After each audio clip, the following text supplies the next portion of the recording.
I never left the world of Dune.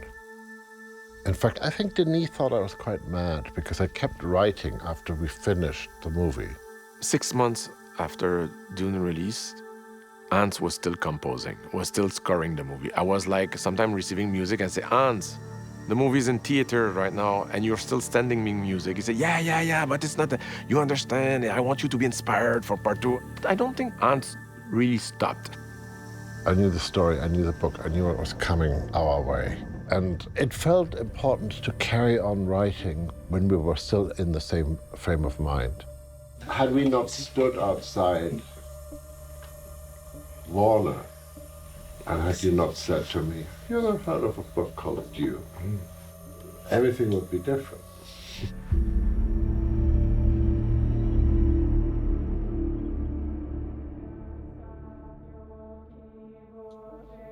We did pretty well on the last one. It's got us an Oscar, you know. Pretty good, and we were weird. So now I want to go and take everything that we're doing and just, you know, go wider, go weirder. Hans Zimmer brought to the first one different colors, different tunes that will take you immediately to an emotional state or to a frantic state. It's a hell of a movie. When I first read the script, I put on his soundtrack from the first film because it immerses you in it. He had to go deeper into the world of the Harkonnens. I wanted him to compose music for Fedrota, for the Harkonnen world, for the Emperor as well. He had those two new bubble of music to create universe. I wanted to do different sonic landscapes. The Harkonnen world is industrial. You're having dinner in a steel foundry. The Fremen world, I want to have the songs sung by the wind across the desert. Beauty and simplicity and natural sounds. A lot of wood, a lot of sand actually is in their score in a way. More importantly, I wanted him to write something unforgettable for Shani. A love theme, the love of Paul for Shani. I wanted something that will be heartbreaking and the most beautiful love theme ever written. And honestly, I think he did it. Ta-da! By hitting those a little harder, some of those, it's like she's telling a story. It's like she's... I'm being too gentle? Yeah, tell me more of the story. Okay.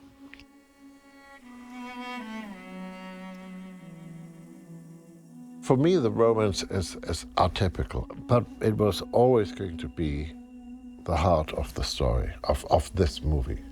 Look, right there, Spice. Arrakis is so beautiful when the sun is low.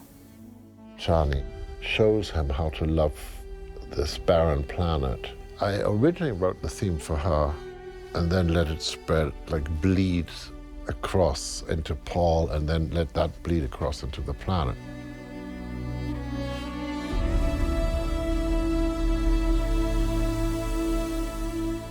When I listened to it, I was in tears. I said, Hans, I think it's maybe one of the best things you've written. He said, you think so? I said, yes, I think so. He said, me too.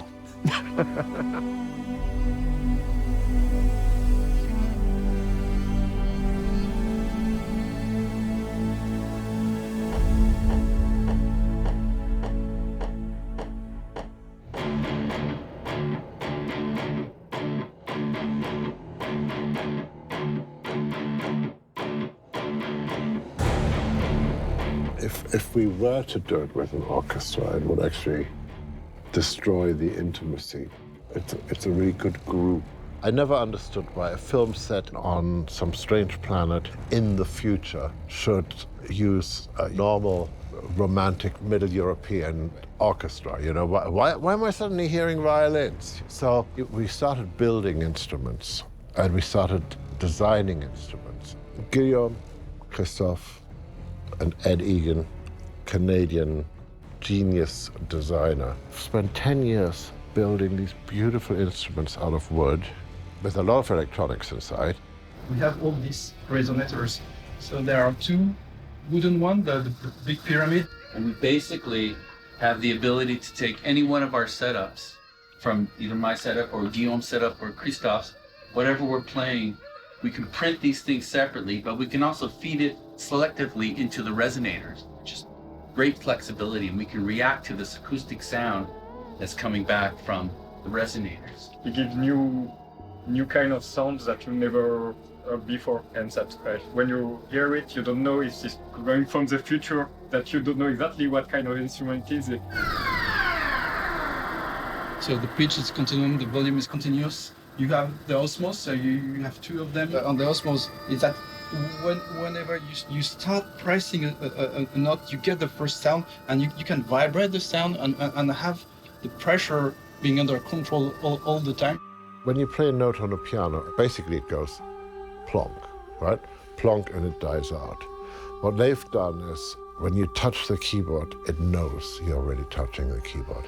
Like within that travel of that key, the sound can change completely. And then, of course, the one thing every keyboard player wants to do is what a violinist can do or guitarist can do is have vibrato. So you can go and wobble your keys left to right. And you literally can transform a sound completely. You know, certainly hearing the textures that were in Dune 1, very inspirational. And it's like that movie just resonated for us.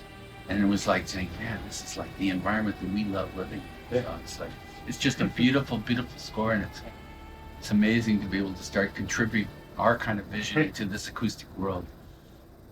I'm toning now with the pencil. Like a saxophone thing. Stole this from a ghost that I made. No, this is from an oryx. Okay. An oryx horn.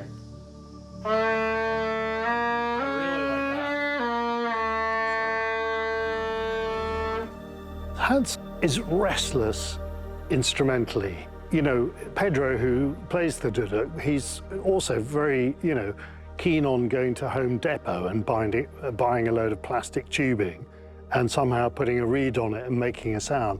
I call it the PVC-based K Bansuri.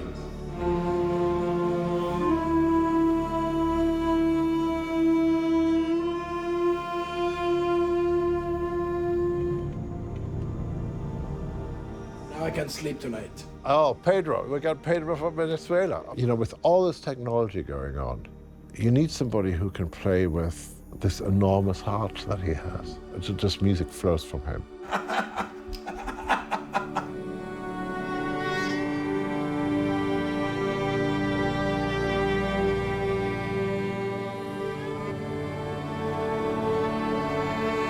I wrote the notes, but the notes are only, for me, a tiny part of the journey.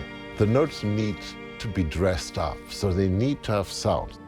What you have is good, and you can go and humanize them. That's what I'm thinking, yeah. Because they're so low, it needs a little edge on top. Yeah. You know, I can throw an idea out there, and then somebody else puts another idea on top. Let's do another round with four. So that one we could just say was a little bit louder, like the mezzo piano, and this one, let's go for evensology. This is my friend Trina. She is my muse. We have done a lot of things together. The team that surrounds me, we speak the same language. Denis and Joe are part of the band.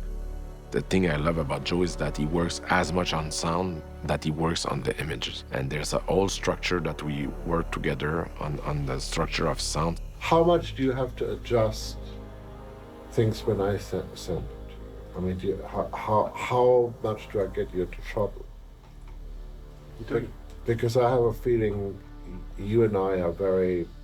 I think we're in sync rhythmically. Yeah, so exactly. It's kind of like... we could easily be in the same band playing the drums, because our sense of storytelling. You have to, in this film, not only convey very convincing battle scenes, but also weird interior life that the Bene Gesserit have developed and that Spice brings along in the characters. So, there's such an opportunity to experience the sound. That map is used at this time by a new artist that I'm working for the first time. Richard King came on board and had Doug Hempel and Ron Bartlett bring the sound to life. Denis wants the world of Dune to be very visceral and tactile and recognizable as real. Documentary was the word that he used. He wanted really for the audience to have the feeling that all of this sound was recorded the day that the shots were taken. The phrase I use is like a camera person will rack focus to show you what they want you to be looking at, and we do the same with sound. It's the same principle. You don't want an audience to choose between 10,000 sounds. You want to focus in on what you'd like them to hear for story and emotion.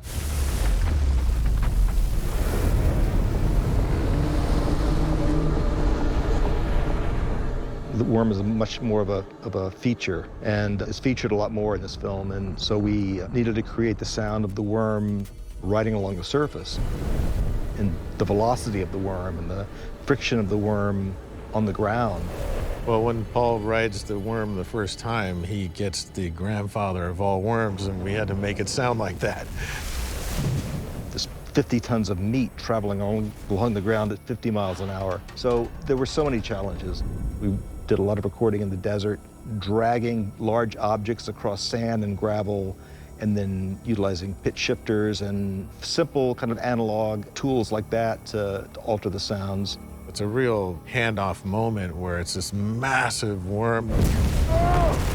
And Paul's voice is so tiny because if you make him large or loud, it makes the worm sound smaller, so you go the other way.